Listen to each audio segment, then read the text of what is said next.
quittons la France, je croyais presque avoir dit un adieu éternel à ceux qui j'aimais le sort ont décidé autrement.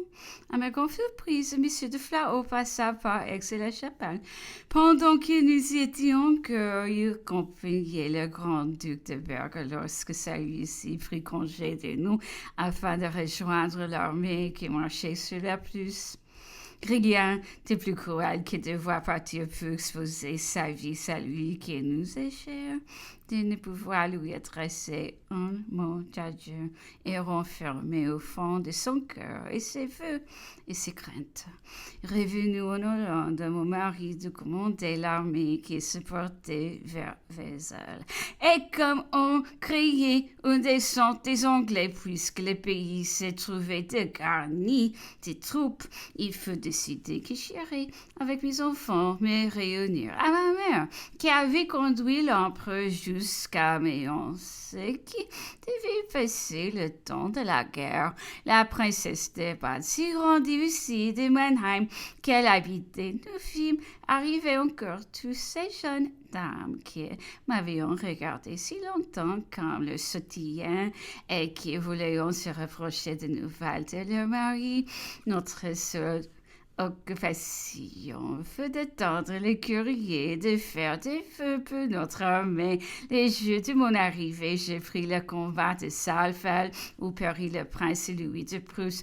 J'en avais entendu souvent faire l'éloge. Ça m'affligia comme si je l'eusse connu. La bataille de Jena porta à la Prusse un coup mortel dont elle parut abattue.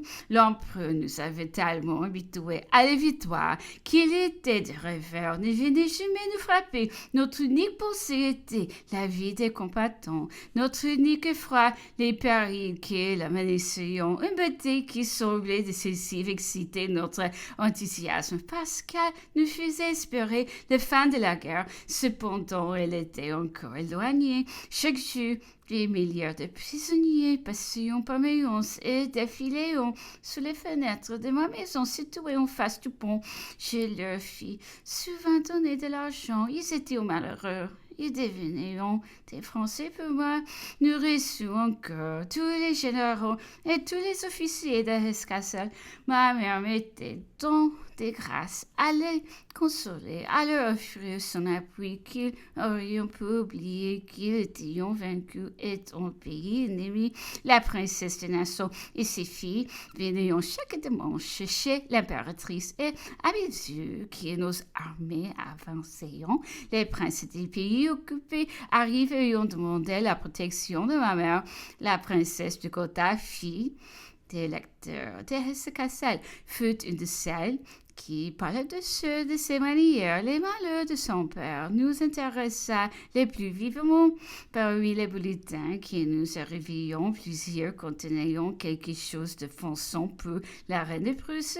Nous en fûmes affligés, et ma mère qui vit même à ce sujet à l'empereur qui lui répondit qu'il haïssait les femmes intrigantes ou des attitudes qu'elle avait habituées aux femmes bonnes et douces. Et il lui racontait que les larmes de Madame Tatzfeld et de sa profonde sensibilité venaient d'obtenir de lui la grâce de son mari qui ne méritait donc pas le reproche d'être mal pour les femmes.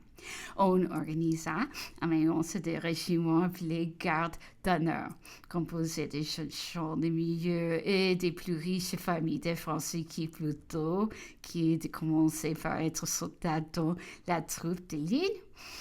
C'était enfermé encore. L'empereur avait donné le commandement à M. de Montmorency et Laval, le maréchal Kellerman, chargé de l'organisation, devait nommer les officiers parmi ces jeunes gens même. M. de Talleyrand me pria un jus de lui recommander M. de la Baudrière, cousin de M. de Flau, qui des raisons peut m'intéresser, Louis. Je t'aime brevet des sous, lieutenant. Il vint m'en remercier. Les officiers allaient le soir chez ma mère. Je parlais plus à celui-là que tout autre. Le désir de donner bonne opinion de soi à celui qu'on aime est si naturel que sans nous rendre compte de nos impressions, nous sommes portés à rechercher davantage ceux qui ont avec lui des liens de parenté ou d'amitié qui pouvons enfin le tenir de nous. On fait plus de frais pour eux, peut-être parce qu'on n'a rien redouté, car c'est à eux qu'on parle, c'est à notre qu'on pense. Monsieur de la Bédoyère était un jeune homme rempli d'exaltation et d'idées romanesques cachées sous des formes froides.